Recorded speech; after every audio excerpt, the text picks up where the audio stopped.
అందరికీ నమస్కారం. నా పేరు Anil Kumar Yadav Deshmukh. Welcome to our YouTube channel. కంటెంట్లోకి వెళ్ళడానికంటే ముందుగా వరంగల్కు చెందిన చిన్నారి నిరంజన్ ఆయన స్వర్గస్థులయ్యారు. వారి పవిత్రమైన ఆత్మకి శాంతి కలగాలని దయచేసి ప్రతి ఒక్కరు 1-2 సెకండ్ల పాటు మౌనాన్ని పాటించండి.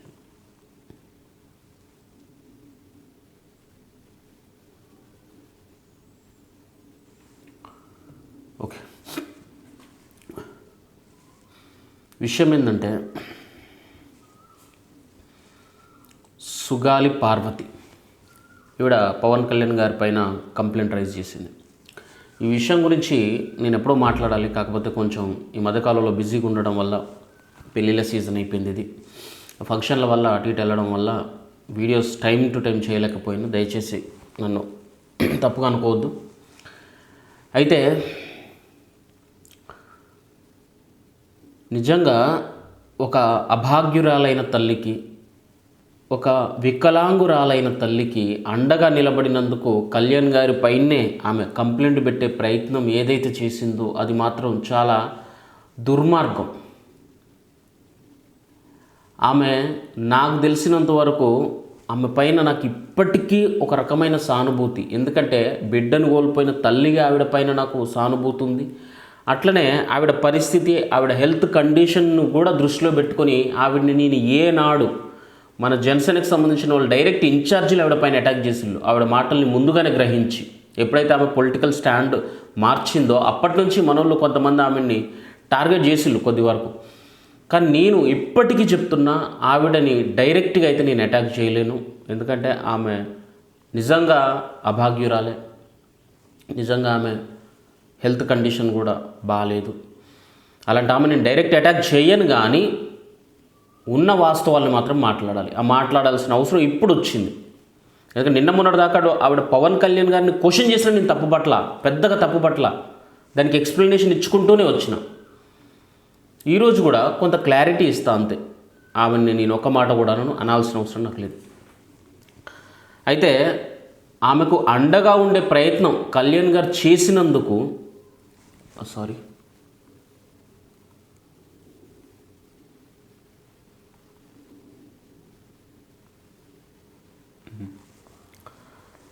ఆవిడకు అండగా ఉండే ప్రయత్నం కళ్యాణ్ గారు చేసినందుకు ఆయన పైన కంప్లైంట్ పెట్టడం నిజంగా ఇది దేశ చరిత్రలో నాకు తెలిసి ఎక్కడ ఇటువంటి ప్రక్రియ అయితే జరగల.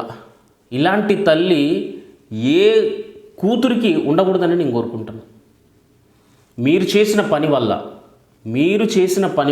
మీరిచ్చిన కంప్లైంట్ వల్ల, మీకు అర్థమవుతుందో లేదో నాకు తెలియదు, సుగాలి పార్వతి గారు మీరు ఒక చరిత్రహీనురాలైపోయారు. ఇప్పుడు మిమ్మల్ని కళ్యాణ్ గారు క్షమించవచ్చు, నాలాంటి కొంతమంది జన సైనికులు మిమ్మల్ని ఎక్స్క్యూజ్ చేయొచ్చు, కానీ చరిత్ర మిమ్మల్ని అస్సలు క్షమించదు. ఆ భగవంతుడు మిమ్మల్ని అస్సలు ఆశీర్వదించడు. ఇన్ఫ్యాక్ట్ చనిపోయిన మీ కూతురు ఎవరైతే ఉన్నారో ఆ పైలోకంలో ఉన్న ఆ సుగాలి ప్రీతి, ఆ అమ్మాయి కూడా మిమ్మల్ని క్షమించదు. ఖచ్చితంగా చెప్తున్నా, ఆ అమ్మాయి కూడా మిమ్మల్ని క్షమించదు. మీ కూతురు కూడా మిమ్మల్ని క్షమించదు మీరు చేసిన పనికి. దీనికంటే పవన్ కళ్యాణ్ మీద మీరు కంప్లైంట్ ఇచ్చింది ఏం తప్పు చేసిండు? ఏం నేరం చేసిండు? ఏం అన్యాయం చేసిండు నీకు? నీ కడుపు కోత కారణం ఎవరు? పవన్ కళ్యాణా? నీ బాధ చూడలేక, నీ కష్టాన్ని చూసి ఆయన చెల్లించి నీకు న్యాయం చెయ్యాలా, నీకు అండగా నిలబడాలా, ఇష్యూ హైలైట్ అవ్వాలా, తద్వారా ఆ నేరస్తులకు సంబంధించిన ఆనవాళ్ళు ఏమాత్రం దొరికిన వాళ్ళ మీద యాక్షన్ ఉంటుంది. డెఫినెట్గా నిందితులు దొరికితే ఇప్పటికీ శిక్షించడానికి ఆయన రెడీ ఉన్నాడు. కానీ సాక్ష్యాలు లేవు అన్న ఒక్క కారణం చేత ఆయన ఇప్పటికీ మీకు ఎక్స్ప్లెనేషన్ ఇస్తాడు, కానీ మీ మీద ఎటువంటి పదాలు ఆయన ప్రయోగించాలి. ఇప్పటికీ నువ్వు అంతకుముందు 2017లో ఇన్సిడెంట్ జరిగితే 2018లో ఏం లేదు, 19లో ఎవరికి తెలియదు, 2020 ఎప్పుడైతే పవన్ కళ్యాణ్ గారు ఈ ఇష్యూలోకి ఎంటర్ అయ్యి కర్నూల్లో పెద్ద ర్యాలీ చేసిండో అక్కడి నుంచి మీ సమస్య దేశ సమస్యగా మారిపోయింది. నిజంగా 2 రాష్ట్రాలకి సుగాలి ప్రీతి భాయ్ అని చెప్పి ట్రెండులు కూడా నడిచినాయి ట్విట్టర్లో.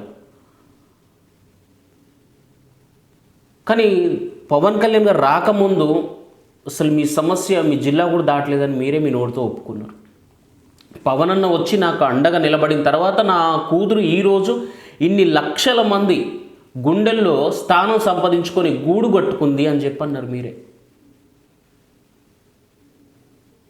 ఈరోజు ఆ గూడుని ఆ గుండెల్ని మీరే బద్దలు కొట్టిండు. అంతమంది గుండెల్లో నీ బిడ్డ స్థానం సంపాదించడానికి కారణమైన పవన్ కళ్యాణ్ గారి పైన మీరు కంప్లైంట్ పెట్టడం ఖచ్చితంగా ఇది రాజకీయ కుట్రనే. 100% ఇప్పుడు చెప్తున్నా నేను, ఇది రాజకీయ కుట్రనే. పవన్ కళ్యాణ్ గారు అధికారంలోకి వచ్చి 2 సంవత్సరాలు అయింది. దీని గురించి గత సంవత్సరం ఆల్రెడీ లాస్ట్ ఇయర్ ఆయన ఎక్స్ప్లెనేషన్ కూడా ఇచ్చిండు. పళ్ళున్న చెట్టుకే రాళ్ళ దెబ్బలు ఎక్కువ పడతాయి అని చెప్పి కూడా ఆయన మాట్లాడిండు. సంవత్సరం కిందనే క్లారిటీ ఇచ్చిండు, ఇట్లా ప్రూఫ్లు తారుమారైనాయి, మేమేం చేస్తాం, నా నుంచి ఏం చేయాలో అది చేసిన నేను, నా నుంచి నేను ఎవరిని ఆదేశించాలో వాళ్ళని ఇచ్చిన, అక్కడి నుంచి ఏం జరుగుతుంది అనేది నాకు తెలియదు కదా. మరి వాళ్ళు ఇచ్చిన రిపోర్టు ప్రకారం అందులో ఎవరి మీద అయితే అనుమానం ఉందో వాళ్ళ స్పెర్మ్ కాదని అంటున్నారు, మారిపోయినాయి అక్కడ రిపోర్ట్స్ అని చెప్పి ఆయన ఓపెన్గానే స్టేట్మెంట్ ఇచ్చి మాట్లాడిండు. ఎవరన్నా మాట్లాడతారా? నీకు 5 ఏళ్ల పాటు జగన్ రెడ్డిని క్వశ్చన్ చేసినప్పుడు జగన్ రెడ్డి ఇట్లా బయటకు వచ్చి ఎస్ ఇది జరిగిందని ఎక్స్ప్లెనేషన్ ఇచ్చిండా? కానీ పవన్ కళ్యాణ్ గారు జవాబుదారీతనం ఎట్లా ఉంటుందో చూపెట్టిండు కదా మనందరికీ. అలాంటి వ్యక్తి మీద మీకు ఆన్సర్ చేసిన వ్యక్తి మీదనే మళ్ళీ ఉల్టా కేసు, అది కూడా ఎప్పుడు పెట్టిల్లు మీరు? ఒక యూట్యూబరు, ఒక ఉగ్రవాది, తీవ్రవాదికి ఏ మాత్రం తక్కువ కానీ ఒక ఉన్మాది మతాల మధ్య గొడవలు పెడతాంటే, హిందూ ధర్మాన్ని దూషిస్తుంటే, హిందూ ప్రవక్తల మీద దాడులు చేస్తాంటే,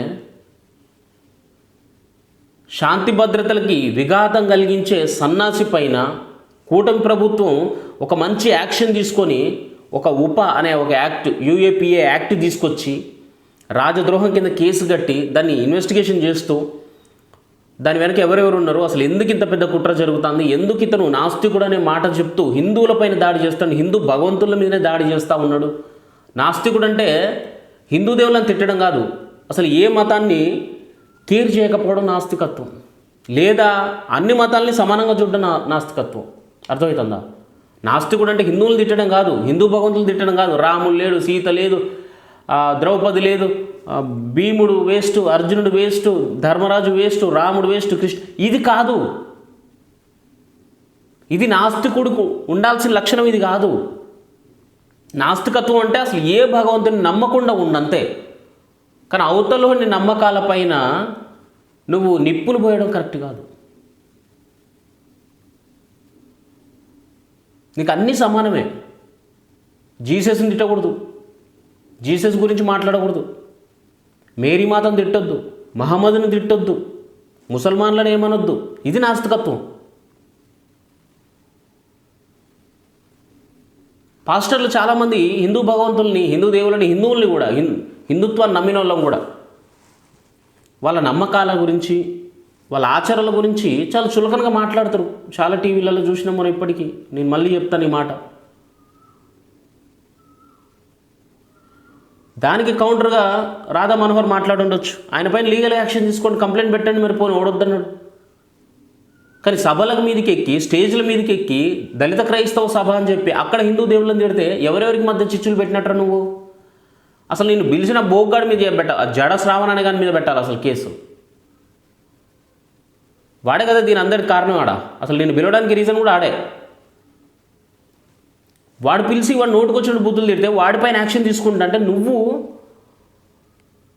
ఈ సమయంలో పవన్ కళ్యాణ్ మీద కంప్లైంట్ ఇచ్చినావు చూసినావా? Hats off. నిజంగా నీలాంటి తల్లి ఏ బిడ్డకు ఉండకూడదమ్మా. నిజంగా చెప్తాను. నీ తరపున ఎవడన్నా స్టేజ్ ఎక్కి మాట్లాడిండా న్యాయం చేయమని? వైఎస్ జగన్ వచ్చి మాట్లాడిండా? ఇంకా వేరే రాజకీయ నాయకులు ఎవరన్నా మాట్లాడిల్లా? నువ్వే అంటాను అనిల్ కుమార్ యాదవ్ని కలిస్తే ఇట్లా అన్నాడు మమ్మల్ని, ఏందమ్మా జగన్ రెడ్డి చంపినా ఏంది, మీరు ఏంది మీ సోది ఏంది వీకే అని చెప్పి అనిల్ కుమార్ యాదవ్ అనే వ్యక్తి కూడా సీరియస్ అయ్యిండు మా మీద అని చెప్పి అన్నావు కదా నువ్వే. మరి ఈరోజు వాళ్ళంతా నీకు మంచోళ్ళ ఇల్లు, పవన్ కళ్యాణ్ నీకు శత్రువు అయిందా? ఏం లబ్ధి జరిగింది తల్లి నీకు? ఏం ఆశ చూపెట్టిల్లు? నువ్వు పవన్ కళ్యాణ్ మీద కేసు ఇస్తే ఇప్పుడు నీకు జస్టిస్ జరుగుతుంది అక్కడ? ప్రశ్న మీద యాక్షన్ జరుగుతుంది కాబట్టి నువ్వు ఏదో ఒకటి చేయాలా పవన్ కళ్యాణ్ మీద అని చెప్పి ఎవడో నిన్ను ఉసిగొల్పి ముందుకు చూస్తే ఎంత దుర్మార్గం, ఎంత దుర్మార్గం ఇది, నీచం, చరిత్రహీనురాలను. నీలాంటి తల్లి అంటే నేను అనుకున్నా, ఈ అవిటి తల్లి ఇంత ఫైట్ చేస్తుంది, ఈ అవిటి తల్లి తన కూతురు కోసం న్యాయం కోసం ఇన్ని ఆఫీసులు తిరుగుతుందా? పవన్ కళ్యాణ్ గారి దృష్టికి కూడా తీసుకెళ్ళిందా? పవన్ కళ్యాణ్ గారు లాంటి వ్యక్తి చలించిండా? ఆయన స్పీచ్ల వల్ల, ఆయన మాటల వల్ల, ఆయన ర్యాలీ వల్ల ఇన్ని కోట్ల మందికి తన కూతురిని చేరవేసింది, ఇన్ని కోట్ల మంది గుండెల్లో తన కూతురికి స్థానం కల్పించింది అవిటి తల్లి అని చెప్పి నేను కూడా గర్వంగా వీడియోలు చేసిన గతంలో. కానీ దానికి కారణమైన వ్యక్తి మీద నువ్వు కంప్లైంట్ పెట్టినావు చూసినావా?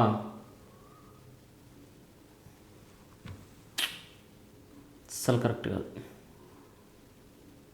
అస్సలు కాదు.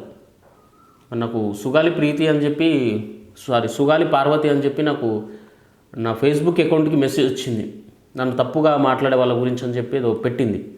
మరి అది నీ అఫీషియల్ అకౌంటా కాదా నాకు తెలీదు. బట్ నువ్వు చేసిన తప్పు చాలా చాలా చాలా పెద్ద తప్పు, క్షమించరని తప్పు చేసినావు. ఖచ్చితంగా నీలాంటి వ్యక్తుల వల్ల ఎవడన్నా సాయం చేయాలి, ఎవడన్నా న్యాయం చేయాలని చెప్పి ముందుకు రావాలంటే ఈరోజు భయపడేలా చేస్తాను నువ్వు. సరే, నీ కూతురు అలా అవ్వడం అందరికీ బాధాకరమే, నీకు జరిగింది చాలా తీవ్రమైన అన్యాయం, నేను కాదనట్లేను. కానీ నీలాగా అభాగ్యులైన ఏ తల్లి కూడా న్యాయం అడిగినా పెద్ద మనసుతోటి జస్టిస్ చేయడానికి ముందుకెళ్ళాలంటే అవతలుడికి భయం వేస్తుంది. ఇప్పుడు భయపడేలా చేస్తాను నువ్వు. తప్పమ్మా, నువ్వు రాజకీయాలకు దూరంగా ఉండు. అస్సలు పద్ధతి కాదు ఇది. నీ కూతురు కోసం నువ్వు కొట్లా, నేను వద్దన్ను. 6 నెలలకో 7 నెలలకో నువ్వు ఏ విధంగా ఫైట్ చేస్తావు చెయ్యి, కానీ నీడనిచ్చిన చెట్టునే నరికేసేంత దుర్బుద్ధి నీకు పుట్టిందంటే మామూలు విషయం కాదమ్మా. కడుపు నిండా అన్నం పెట్టిన చేతిని నరికేయడం అంటే మామూలు విషయం కాదమ్మా.